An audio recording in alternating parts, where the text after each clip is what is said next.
the Fan3Cast, dishing out the hottest NASCAR news and views while celebrating the three's historic comeback. Here are your hosts, Michael Metzger and Jason Schultz.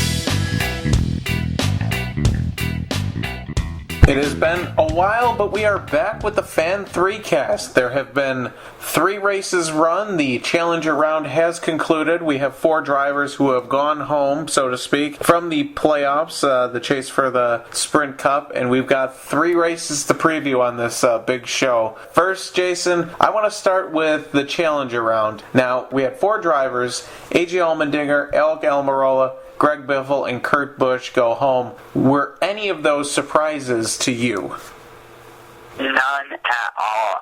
Those 4 will probably be weakest who made the chase in the first place. They weren't having that great of seasons, and for them to leave a little bit early did not surprise me one bit. And it was really close. It was much closer than I thought it would be.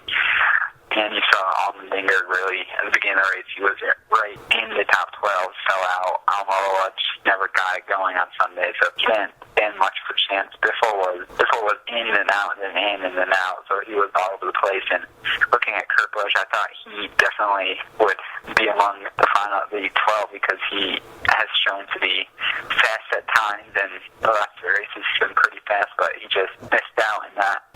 He would be the most surprising that missed it, but based on their season, I don't think anywhere huge surprise. Yeah, if anything, the biggest surprise for me was how close Allmendinger got to moving on to the next round. Thanks to Casey Kane having problems, made it a little bit more exciting than it might have been. But I had him, I had Eric Almirola, and I had Greg Biffle pegged for exiting first. In retrospect, I had Matt Kenseth leaving the first round, but that was kind of a dumb move. When you look at Kurt Busch and that team, they really kind of overachieved, especially in picking up that win so early in the season with that new race team, that it kind of was a surprise that they even made the chase itself. You know, they were battling just to stay in the top 30 most of the year, so nothing too shocking or surprising about this one. And as each round comes to a close, we're going to see the competition for those spots inside the top 8, at Talladega, then the top 4 after Phoenix. It's going to be really intense and really fun to watch, and I think it's just going to get better from here. Taking a look back at those 3 races, it's a very small microcosm of the entire season, but we're going to try to break down what was the best race, what was the worst race, and I guess the third race is just going to be kind of meh category. I've got to lean towards, I thought New Hampshire was one of the better races. There was a lot of action on the track, and I don't know, Chicagoland, it was kind of the same old, and Dover was really underwhelming as well. So I got to go advantage New Hampshire, and Dover probably the worst race because everything was on the line, but I felt like everyone was racing conservatively out there, which meant that they just kind of stayed in their positions and didn't really move around. I definitely agree with you with New Hampshire being the best race. That was probably the most fun race to watch I have at the track. I've never seen so much action, so much excitement, and the 15 cautions definitely threw some game changers on the table. We don't usually see that many chasers run into problems during the chase, but at least half of them, I think, had some sort of issue, so that was really, really fun to watch. And I think Chicagoland was probably the worst race. It was close with Dover because Dover didn't really produce much of what we thought it would. It was a little bit tame and not as exciting as the Eliminator race made it sound like. And Chicago, you saw the last lap pass for the win by, not last lap, but the late race pass by Keselowski going 3 wide for the win. And that was good and all, but it was just the rest of the race didn't really prove to be much. And I think we might see that come up again in the next 3 races. It's a mile and a half. That's going to not be as exciting, and that leaves Charlotte this time. I know Kansas is a mile and a half too, but that has taken on a whole new meaning of mile and a half. That track is fun to watch these races at now, and Charlotte might not be the most exciting, but we'll have to see how the three play out. Taking a look at Dover, like I just said, very unimpressed by the lack of urgency maybe out of some of these teams. I expected teams like Greg Biffle to maybe roll the dice a little bit more than they did. So I think going into the Contender Round, which is our next break of three, like you alluded to, Kansas, Charlotte, and Talladega, I think by default they're going to have a very exciting elimination race just because it's Talladega and you honestly don't know what's going to happen. If it was any other race there, if you maybe flip-flop Talladega and Charlotte, I'm almost afraid that some of these teams are just content with, all right, we're going to move into the next round, we're good, just ride it out, versus, I don't know, just that going for the win, going for, completely throwing everything that you got out there. So I don't know if that's just a product of how this point situation set up, or if that's just how it played out during the course of that race. We're 3 races into the chase, and that means it's the final 3 first-year races ESPN's covering for the chase, and that was a mouthful to say, but ESPN, this is their last chase, so we're going to talk about some of their coverage, but we'll jump to the second race at New Hampshire, which we're not much of a TV note, but a note from being at the track and watching the race. Just how the race is broadcasted just seems so much different. I watched the race about a week ago, and just what I noticed from sitting in the stands watching it versus watching it on TV was just really different, and I never really noticed this, and it was just all the battles we would see on the restarts in New Hampshire. There were a lot of restarts, but not a lot of battles, and there were a ton, probably was like 5 or 10 laps after the restart, and looking at ESPN's coverage, they definitely did not show all the excitement that fans could see at the track, because it was just these guys going 2 and 3 wide when they really shouldn't be. And ESPN was, I think, concentrated on the top guys and the leaders, and so I think that's typical of all viewpoints from being on track and on TV. But it will be interesting to see if NBC or Fox really narrow in on some battles when they're broadcasting the race off next year, compared to just showing the leaders. And I think fans would definitely enjoy seeing the exciting battles rather than all the single file racing that typically is shown on the broadcast. That's a very hard thing that they have to balance out there. Obviously, there's a producer making the call of what to show, what not to show. And as we saw, especially Dover, I know you were referencing the New Hampshire race, but I noticed that Dover, it seemed almost a little bit of overkill that they were just showing those 16 cars. And granted, there weren't too many other ones mixing it up near the front, but you had like Kyle Larson and Jamie McMurray making moves up there who aren't in the chase, but they would get little to no airtime. And kind of on that note, I've been rewatching, I should say, the 2011 season finale at Homestead when it came down to Carl Edwards and Tony Stewart, and that broadcast by ESPN just seemed kind of the same thing. It's interesting watching them duel for the championship, but if they weren't in the lead, they were not paying attention to who the leader was or really giving any kudos to many of the other drivers who might have been having a good run there. So it's tough when you're watching a TV because you're at the mercy of what they believe that you want to watch, whereas in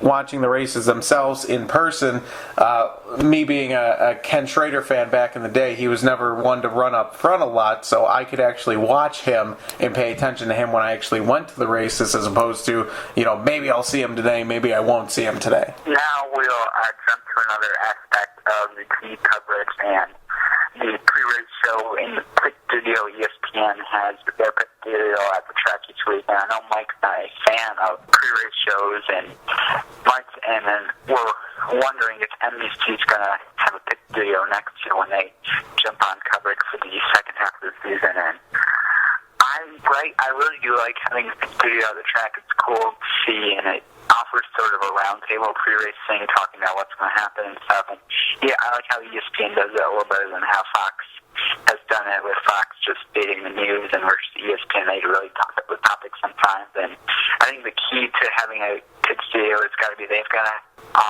sign on a really good host, because I think Nicole Briscoe does a fantastic job with ESPN and directing the conversation, and she knows a ton about racing, so she's a great fit for that role. And if NBC can find someone similar to her, I would hope they bring a pit studio to the track in the second half of the 2015 season. I could be be won over on the pre-race shows. I definitely see where they could be beneficial to most fans that I don't feel that it's beneficial for myself. I wish they could be done a little bit differently, but I have no qualms with that. So I threw this bullet point in here because I feel like ESPN, especially, Fox wasn't as bad, but ESPN, there's too many people there. You got three people. You have the host, Nicole Briscoe, you have Rusty Wallace, you have Brad Doherty, and I feel like it's too much. They kind of send it at bad times to them to talk about what's already happened during the course of the race, and I don't know, it's like they're trying too hard to simulate a halftime show inside of a race, which they're not doing a very good job of that. And one step further, I know you just gushed about Nicole Briscoe, but I'm not sold on her. I think she has a good knowledge base of the sport. There's been a lot of times where it seems like she just struggles with the role that she's in. Maybe the teleprompter's not moving fast enough, or she's not picking up on cues from the people around her. It's just, that's maybe a little bit tough for me to take in as well, but I don't think you need it in this day and age. I think it's just extra people on the payroll, and they don't really add overly too much that you don't already get from the booth. I think we're going to have to disagree on the whole pre-race video conversation, and we'll move on to previewing the Contender Round. The next three races, like we said before, at Kansas, Charlotte, and Talladega. Going to Kansas this weekend, we have seen a really different Kansas since they put the new surface on and added some more banking and progressive banking. It's been such a fun race to watch, and there's been a bunch of really game-changing wrecks, and we've seen just a string of cautions lately. In the last 2 years, they've set caution records, so it's a very dangerous race for chasers, and I think it'll definitely prove to be another wild card and one fans are definitely going to enjoy. I'm thinking that we might not see as many cautions as we have in the past, because people might be a little bit more mellow out there. You got about, a third of the field that's going to be involved in the chase going forward, that they're probably not going to want to take many risks that will put them into a compromising position. Just look at Eric Almirola. He was running top 10 at Chicagoland, lost that engine, and he just never was able to recover from that. So once you have one bad race, it seems like you really can't do much other than winning in the other two races, but you can't do too much to get back in this thing. So I think a lot of people will just take it easy, and I wouldn't be surprised if in this next three-race string that we don't see someone like Kyle Larson pick up his first career win. That kid's been knocking on the door this entire year, getting better and better as we've gone, and we saw in the first three chase races, he was up there dicing it with those chase drivers and not really caring about who he kind of ruffled along the way. And I think one thing about Kansas is the wrecks are pretty unpredictable. We never really can tell when they're coming, and it's typically drivers just losing off the backstretch. So even if they are racing a little more relaxed, knowing they just have to really survive and move on and have a good run in Charlotte, I think it's just going to be hard to tell if they're putting themselves in a bad position. I think they might just hit the wall and really not have done anything wrong until that one moment. And so I think it'll definitely be fun to watch, and that might contrast to what we're going to see in Charlotte in 2 weeks, because Charlotte's going to produce its typical racing, which is pretty spread out, 1.5-mile competition. Those races haven't always been the best, but you never know if the new format's going to change anything up like we saw in New Hampshire. Charlotte does represent the lone Saturday night under the lights race, although we will have a few races that will end under the lights coming up. But that has that aspect to it that you have cooler temperatures, so cars will stick a little bit better to the track. And yeah, I'm leaning towards you. It's probably going to be a typical 1.5 mile racing where it's going to be mostly boring for the duration of the race. But again, depending on how the points are shaking out after Kansas, I would be very interested to see if we're going to see some more people gamble and take those risks, knowing how after the first three races how this whole elimination thing works. Jumping to the concluding race of the Contender Round at Talladega. Chase races at Talladega over the last few years, they've really changed a bit. I think drivers are definitely playing it a little more cool. They're really not pushing the issue until at sometimes at all. We saw last year they were single file going down the backstretch on the last lap when two cars were involved in a wreck. So it's like these guys are not putting their best foot forward. That's how they get knowing they just have to survive. And I think that's really changed how people really do Talladega and the chase. Yes, it could be a wild card event. There could be wrecks that do take guys out, but I just think it's going to be a single file, follow the leader kind of day, drivers knowing that they just have to get through it and run up front, and they just can't risk anything before probably the last 10 or so laps. I'm thinking almost the complete opposite. I think with this being an elimination race, it will be crazy like it has been in the past. I just think to Dover, this past elimination race, you have someone like Greg Biffle, whose car was pretty much junk most of the day. He can't really do too much to change that. Now, granted, Biffle's not in this next round, but at Talladega, you could almost, if you have the car under you and the horsepower, you could almost throw that on your back and try to get to the front, make the moves to put yourself in position for that win. I mean, I would not be surprised if we had someone coming into this race between 9th and 12th place in the points and they pull off the win and magically they're into the next round and bump someone that thought they had a comfortable spot out of it. Now, the easiest way to advance into the eliminator round, which will be after Talladega, is to win the races. So we're going to throw our picks to win all three races, starting with Kansas.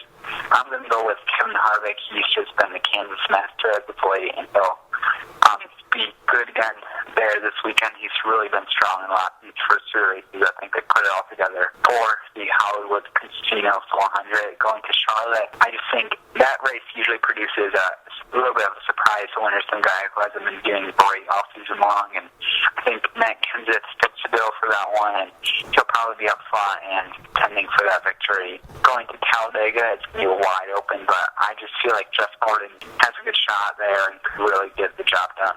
So, Jason, I was feeling you with some of your picks that you had there, but I do have to deviate from them. I see what you're saying with Harvick at Kansas. I just don't believe that. I think he's just going to be snake-bitten this entire chase, well, the entire year itself, and I don't think he'll be able to pull it off. But I'm going to put my money on Joey Logano. That Team Penske duo between him and Keselowski are really rolling still, and Logano had a career-best fourth-place finish at Kansas this past time around, and I could see him definitely picking up that win and making a statement kind of like what he did at New Hampshire. Casey Kane is going to be my pick for Charlotte. Like you said about Kenseth, you're looking for someone who maybe wouldn't be the normal winner getting up there, and I know Kane has been very good at Charlotte, and he really needs to do something or he's going to get bounced in this next round. And the Talladega crapshoot, I almost want to pick like a winner like a Jamie McMurray or even a Kyle Larson at that point. Someone who's going to come out from nowhere. But if I really had to get down to it, I'm thinking Jimmy Johnson gets back to victory lane with a win at Talladega and moves on to the next round. It'll definitely be a fun 3 weeks again. And I just think I mentioned earlier that just as the chase goes on, the race is doing it even better. And this is my favorite group of races that we're going to, group of tracks, I should say, that we're going to in the chase. So I feel like we're going to have a bunch to talk about when we're back after Talladega. Absolutely agree with you with that. After they've gotten a taste of what elimination feels like, I think the intensity is going to turn up just that little bit more, and it should be an exciting batch of 3 races kicked off this weekend at Kansas, and I can't wait to see what kind of a wild card Talladega puts into this whole thing. Definitely fun to watch, and hopefully we see some really intense and great competition over the next couple of weeks. Thanks for listening to the Fan3Cast. For more NASCAR coverage, check out StartandParkBlog.com and Turn4RacingNews.com. Follow along on Twitter at Fan3Cast, at StartandParkBlog, and at NASCAR Jason.